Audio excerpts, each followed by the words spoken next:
বাংলাদেশের ৬৪ জেলাসহ পশ্চিমবঙ্গের কোথায় কোথায় ২২শে আগস্ট বৃষ্টি হওয়ার সম্ভাবনা রয়েছে এবং ভারী বৃষ্টিপাত হতে পারে সেই খবরটি আপনাদেরকে জানিয়ে দেব এই ভিডিওতে। দেখতে থাকুন ভিডিওটি। বর্তমানে এবং যদি দেখেন রাডারের দিকে খেয়াল করে যে রাতের দিকে কিন্তু রাজশাহী ও মেহেরপুরের মধ্যে যে জায়গাটা আছে সেখানে কিন্তু ভালো বৃষ্টিপাত হওয়ার সম্ভাবনা আছে। এখানে সিংড়া, সিরাজগঞ্জ, নাগারপুর, পাবনার ভিতরে যে অবস্থান জায়গাটা দেখতে পাচ্ছেন, বাঙ্গুরা, লালপুর, পুতিয়া, ভেড়ামারা সহ টারাস যে অবস্থান জায়গাটা দেখছেন, এখানে কিন্তু আপনার রাতের দিকে ২২ আগস্ট রাতের দিকে বৃষ্টিপাত হওয়ার আশঙ্কা দেখা দিচ্ছে। এই সাইডে এছাড়াও টাঙ্গাইল ও নাগারপুরের সাইডে কিছুটা আবহাওয়া আপনারা দেখতে পাচ্ছেন এখানে। সো ভালো বৃষ্টিপাত হওয়ার সম্ভাবনা আছে বলা যায়। সো এছাড়াও আপনারা এদিকে দেখতে পাচ্ছেন যে বরিশালের কিছু কিছু জায়গায় কিন্তু বরিশালের কিছু কিছু জায়গায় কলাপাড়া, মাতবাড়িয়া ও লালমোহনের কিন্তু কিছু কিছু এদিকে কিন্তু দেখতে পাচ্ছেন যে আপনারা রাতের দিকে ভালো এবং মির্জাগঞ্জে কিন্তু ভালো বৃষ্টিপাত হওয়ার রাতের সম্ভাবনা রয়েছে। এছাড়াও আপনারা আজকে ২২ আগস্ট রাতে আরও কিছু রায়পুর, ভোলা, চুয়ান, মোহানি এছাড়াও ইত্যাদি জায়গা মাদারীপুর সহ অন্যান্য জায়গায় কিন্তু আপনারা ভালো বৃষ্টিপাত হওয়ার সম্ভাবনা দেখছেন। এখানে কিন্তু গোপীনাথপুর ও হলি হাজীগঞ্জ এদিকেও কিন্তু বৃষ্টি হওয়ার রাত্রের প্রবল সম্ভাবনা রয়েছে।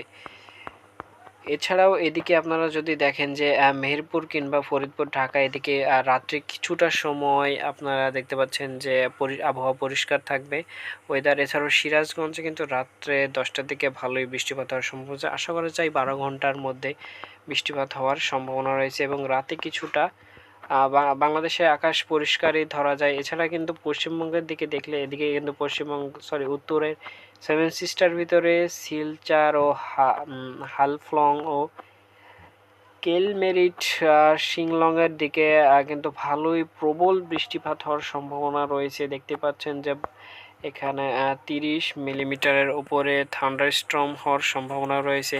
এছাড়াও রাতের দিকে সিলেট সহ মৌলভীবাজার, আগারতলা, কুমিল্লা এদিকে কিছুটা পরিষ্কার আবহাওয়া থাকবে। চট্টগ্রামেও রাতের দিকে কিছুটা পরিষ্কার আবহাওয়া থাকবে বলা যায়। এছাড়াও মধ্যরাতে যদি দেখা যায় আবহাওয়া কিছুটা পরিষ্কার থাকবে। এছাড়া মধ্যরাতে যদি দেখা যায় যে মধ্যরাতে পুরো পরিষ্কার থাকবে, শুধু সিলেটের দিকে দেখা যাচ্ছে যে মধ্যরাতে ভারী বৃষ্টিপাত হওয়ার সম্ভাবনা রয়েছে, না হলে প্রবল কিছু বৃষ্টিপাত হওয়ার সম্ভাবনা রয়েছে। এছাড়া দেখতে পাচ্ছেন যে এখানে বগুড়া বা সিংড়া যে মহাদেবপুর রয়েছে এটাতে মধ্যরাতে কিছুটা বৃষ্টিপাত হওয়ার সম্ভাবনা রয়েছে। এছাড়াও যদি আমি আপনাদেরকে সন্ধ্যার দিকের যে আবহাওয়া রয়েছে সেটি যদি আপনি দেখাই, সিরাজগঞ্জের এখানে আছে কিছুটা আবহাওয়া। এছাড়াও মাদারীপুর, মতিরহাট এবং বরিশালের এদিকে যে কলাপাড়া রয়েছে এদিকে কিছুটা আবহাওয়া রয়েছে। কলাপাড়ার ভিতরে যে আপনারা দেখতে পাচ্ছেন যে এখানে মির্জাগঞ্জ আছে, এখানে কিছু ভারী বৃষ্টিপাত হওয়ার সম্ভাবনা আপনারা কিন্তু দেখতে পাচ্ছেন। এখানে তাছাড়া চৌমুহানিতেও বৃষ্টিপাত সন্ধ্যার সময় কিছুটা দেখা যাবে। বেলোনিয়াতেও কিছু সন্ধ্যার সময় বৃষ্টিপাত হওয়ার সম্ভাবনা রয়েছে। তো এই ছিল আমার কাছে মোটামুটি সন্ধ্যা থেকে রাতের যে আবহাওয়ার রাডারের যে ভিত্তিতে আশা করি এখানে যে যে জায়গায় আপনার বৃষ্টির সম্ভাবনা রয়েছে এগুলো দেখা যাচ্ছে। এবং এছাড়াও কিছু কিছু জায়গায় হচ্ছে আপনারা মেঘ দেখতে পাচ্ছেন। বর্তমানে কিন্তু মেঘ যে আজকে যে মেঘের অবস্থা কিন্তু দেখতে পাচ্ছেন, রোদ কোথাও ওঠেনি, সূর্য কোথাও ওঠেনি বললে চলে। ঢাকা সহ মেহেরপুরে এদিকে কিন্তু থান্ডারস্টর্ম মানে বজ্রপাত হচ্ছে, এদিকে কিন্তু আমরা রংপুরে কিছুটা জায়গায় পরিষ্কার দেখতে পাচ্ছেন।